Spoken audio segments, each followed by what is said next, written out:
Good morning everyone. आज हम बात करने वाले राउट्स लॉ के बारे में। प्रीवियस क्लासेस की बात करें मैंने आपको बताया था कि राउट्स लॉ जो है एक लिक्विड सिस्टम के लिए डिस्कस करते हैं, एक लिक्विड सॉलिड सिस्टम के लिए डिस्कस करते हैं। तो आज हम बात करेंगे लिक्विड सॉलिड सिस्टम के लिए राउट्स लॉ की एप्लीकेशंस क्या होंगी, इसका फॉर्मूला क्या होगा, एक्सेट्रा। तो हम बात करें जैसे कि राउट्स लॉ क्या है। मैंने आपको बताया था राउट्स लॉ की एक सिंपल सी डेफिनेशन है, in a solution vapour pressure of each component is directly proportional of the mole fraction of that component। Solution के अंदर हम बात करें तो आपके किसी भी कंपोनेंट का जो वेपर प्रेशर है वो उसी के मोल फ्रैक्शन का कैसा होता है बेटा, डायरेक्टली प्रोपोर्शन होता है। समझने की हम कोशिश करते हैं। जैसे कि हम बात का आपको दिख रहा होगा कि सॉलिड लिक्विड सिस्टम की बात करें तो एक कंपोनेंट ए है और दूसरा कंपोनेंट आपका बी है। ए कंपोनेंट जो है ये आपका है लिक्विड फॉर्म में और दूसरा जो कंपोनेंट है वो किस में बेटा, आपका सॉलिड फॉर्म में। ध्यान रखना, जो कंपोनेंट लिक्विड फॉर्म में होता है उससे हम कहते हैं वॉलेटाइल। वॉलेटाइल का मीन्स होता है जो कि वेपर्स के फॉर्म में चेंज हो जाता है। सॉलिड सब्सटेंस को कहते हैं बेटा हम आपका नॉन वॉलेटाइल।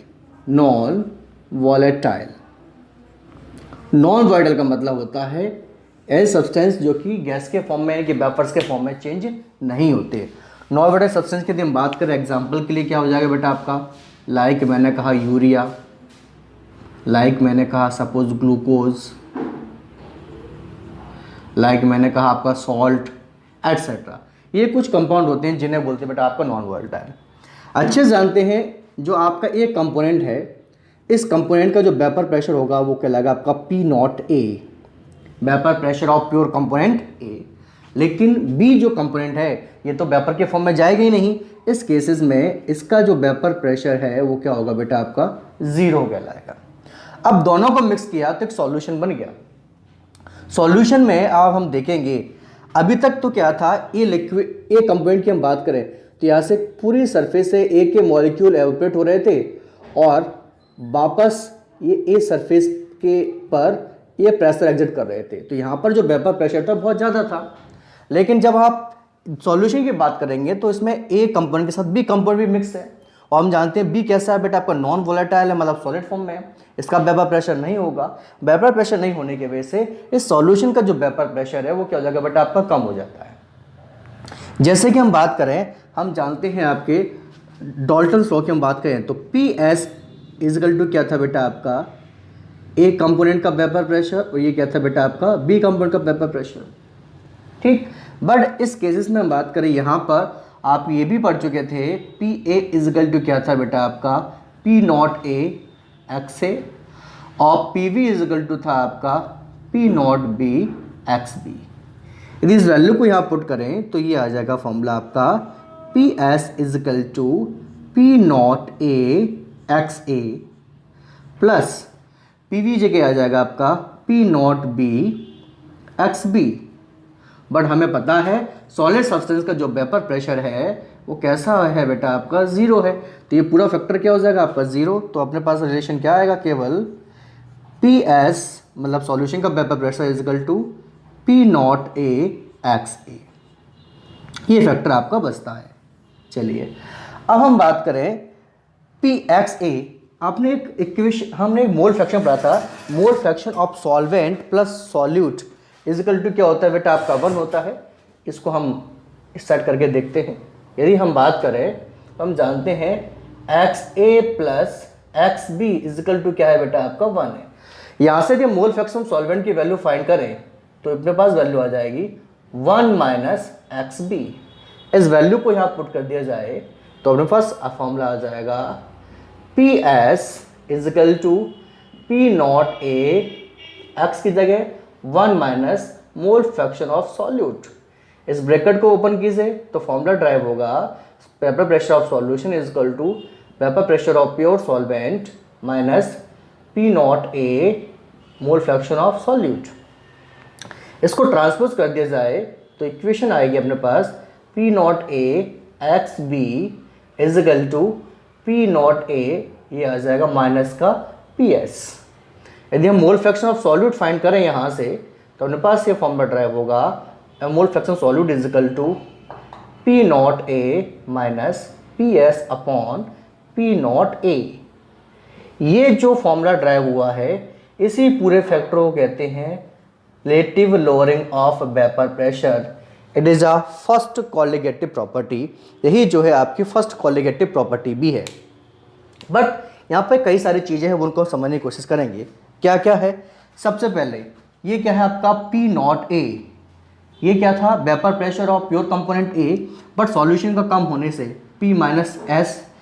इन दोनों को मिला के हम कहते हैं बेटा आपका lowering of vapour pressure. Okay, और पूरा कंप्लीट जो फैक्टर है इसे क्या कह रहे हैं बेटा आपका relative lowering of vapour pressure. और पी एस क्या है आपका? Vapour pressure of solution. Okay, जिसमें से आपका एक्स बी क्या है? ये है एक्स बी की हम बात करें, ये कहलाएगा आपका मोल फ्रैक्शन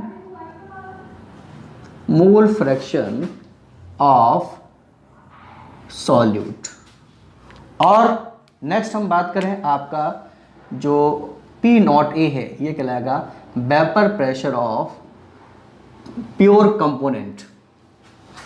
ये कुछ डाटा थे और राउल्ट फ्लो से रिलेटेड। आपसे एग्जाम में पूछा था what is the Raoult flow, तो राउल्ट फ्लो की डेफिनेशन देंगे। फिर पूछा जाएगा आपसे मैथमेटिकल एक्सप्रेशन क्या होती है, तो ये था आपका मैथमेटिकल एक्सप्रेशन था। बट हम बात करें, कई बार एग्जाम में इसी से रिलेटेड न्यूमेरिकल पूछे जाते हैं। एक रिलेशन पूछा जाता है आपके relative lowering of vapour pressure में और मॉलिक्यूलर वेट ऑफ सॉल्यूट में। तो इससे हम कैसे ड्राइव करते हैं, हम उसके बारे में डिस्कस करते हैं। देखते हैं क्या है वो। सपोज इसको हम इरेज कर रहे हैं तो आप देखेंगे कि अभी हमने रिलेशन निकाला आपके मोल फ्रैक्शन ऑफ सॉल्यूट और आपके लोअरिंग ऑफ वेपर प्रेशर में। अब हम बात करते हैं, एक रिलेशन निकालेंगे। नोट पॉइंट डाल के लिखिएगा इसको। रिलेशन क्या है? नोट पॉइंट में लिखिएगा relationship between molar mass of solute and relative lowering of vapour pressure. इसको कैसे ड्राइव करते हैं मैं आपको बता रहा हूँ, बहुत सिंपल है। चलिए, तो अकॉर्डिंग टू राउल्ट फ्लो की बात करें फॉर सॉलिड लिक्विड सिस्टम के लिए, तो according to relative lowering of vapour pressure, formula था mole fraction of solute is equal to P naught A minus P S upon P naught A. चलिए, अब हम पढ़ चुके हैं mole fraction of solute is equal to क्या होता है बेटा आपका number of moles of solute upon number of moles of solution. ये यहाँ पर चेंज कर दीजिए, तो फॉर्मूला क्या हो जाएगा आपका एक्स पी की जगह N B upon N A plus N B is equal to P naught A minus P S upon P naught A. और ये भी हम जानते हैं मोल इज इक्वल टू क्या होता है बेटा given mass upon molar mass. Solute का है तो given mass solute upon molar mass solute, और सॉल्वेंट का है तो given mass of solvent upon molar mass of solvent हो जाएगा। तो यहाँ पे चेंज कर देते हैं, तो फॉर्मूला आ जाएगा आपका W B upon M B, और नीचे यहाँ आ जाएगा बेटा आपका W A upon M A plus W B upon M B is equal to P naught A minus P S upon P naught A. चलिए, अब बट हम बात करें किसके लिए, फॉर डाइल्यूट सॉल्यूशन की हम बात करें। फॉर डाइल्यूट का मीन्स क्या होता है, सॉल्यूशन में सॉल्यूट का अमाउंट बहुत कम हो, तो जो number of moles of solute हैं ये जो हैं इनका जो मोल्स हैं वो सॉलिड के कंपेयर में बहुत कम होंगे। तो हम ये भी लिख सकते हैं सॉल्वेंट के नंबर ऑफ मोल्स बहुत ज़्यादा हैं और सॉल्यूट के बहुत कम, नेग्लिजिबल है। इसकी वजह से ये वाला जो फैक्टर है वो यहाँ से रिप्लेस हो जाएगा। तो ये क्या हो जाएगा हम देखते हैं।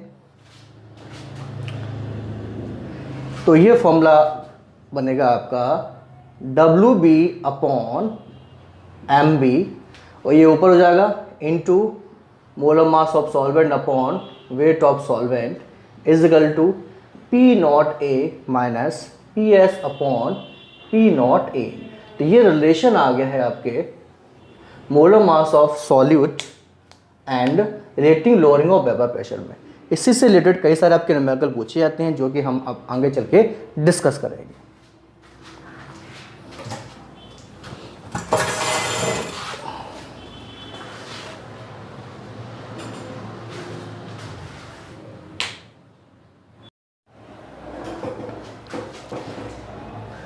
चलिए अब हम बात करते हैं राउट्स लॉ से रिलेटेड एक न्यूमेरिकल है, जैसा कि आपको स्क्रीन पर नजर आ रहा होगा। पहले हम समझेंगे कि क्वेश्चन में क्या क्या मेंशन किया, आपको फाइंड क्या करना है। जैसे कि हम बात का आपको दिया है the vapour pressure of benzene at 90 degree centigrade is 1020 torr are solution of 5 gram of solute in 58.5 gram benzene has vapour pressure 990 torr, calculate molar mass of solute. इसका मीनिंग क्या समझें। जैसे कि हम बात करें, आपको जो कंडीशन में दिया हुआ है एक सॉल्वेंट है, सॉल्वेंट के केसेस में बात करें हम लेके चलते थे P naught A. P naught a solvent कौन बिहेव कर रहा है बेटा, आपका बेंजीन। सॉल्यूशन दो कंपोनेंट होता है, एक सॉल्वेंट एक आपका सॉल्यूट। एक दूसरा कंपोनेंट है जिसकी हम बात करें, ये आपका एक कंपोनेंट है जो क्या है आपका बेंजीन, और दूसरा कंपोनेंट है बी, अननोन है, नहीं मालूम बेटा क्या है, ध्यान रखना। ठीक, इसका वेपर प्रेशर क्या होगा आपका पी नॉट बी। चलिए, क्या आपको उनके वेपर प्रेशर दिए हैं? ऑफकोर्स दिए हैं। वेपर प्रेशर ऑफ बेंजीन कितना दिया है बेटा आपको? ये दिया हुआ है आपको 1020 टोर। टोर क्या होता है? टोर कुछ नहीं है, प्रेशर की यूनिट है। प्रेशर की बहुत सारी यूनिट होती है, ध्यान रखना। प्रेशर की यूनिट की हम बात करें, प्रेशर की यूनिट क्या क्या है? पास्कल है, टोर है, बार है, mm ऑफ Hg है, सेंटीमीटर ऑफ Hg है। तो कई सारी ऐसी यूनिट होती हैं, ध्यान रखना। चलिए अब हम बात करें सॉल्यूट का वेपर प्रेशर। सॉल्यूशन ये क्या है आपका? सॉल्यूट है। चलिए, बट दोनों को मिक्स किया तो क्या बनेगा बेटा आपका? सॉल्यूशन। ये क्या बेटा आपका? सॉल्यूशन। अब आपको सॉल्यूट का वेपर प्रेशर नहीं दिया और फॉर्मूले में होता भी नहीं है, सॉल्यूशन का वेपर प्रेशर दिया है, लिखा है a solution of 5 gram of solute in 58.5 gram of benzene has vapour pressure 990 torr. ये कह रहा है एक सॉल्यूशन बना है, सॉल्यूशन में दो कंपोनेंट है बेटा आपका, ए और दूसरा आपका बी। जिसमें से हम बात करें जो बी कंपोनेंट है, मतलब सॉल्यूट है, यानी कि डब्ल्यू, इसका वेट ऑफ सॉल्यूट दिया है बेटा, कितना दिया बेटा आपको? 5 ग्राम। और वेट ऑफ सॉल्वेंट ये क्या है बेटा आपका? बेंजीन, यानी कि WA, ये कितना दिया है बेटा आपको? 58.5 ग्राम। चलिए, अब दोनों के वेट आ गए, ध्यान रखना। तो गिवन की हम बात करें, क्या क्या हो गया अपने पास गिवन में?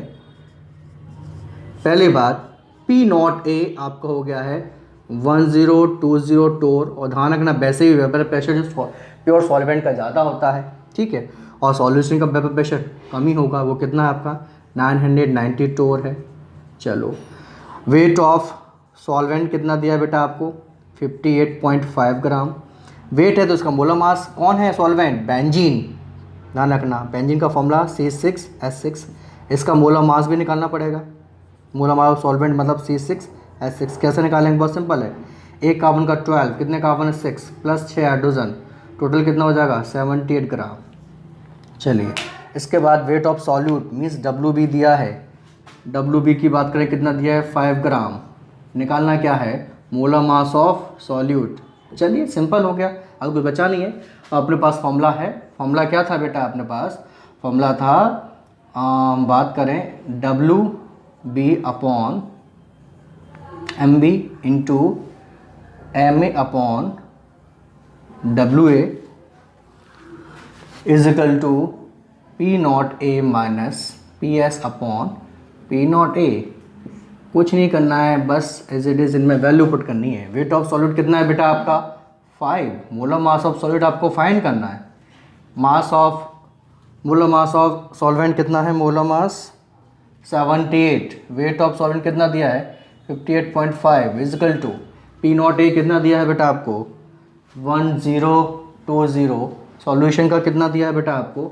990 अपॉन P नॉट A, फिर कितना आ जाएगा? 1020।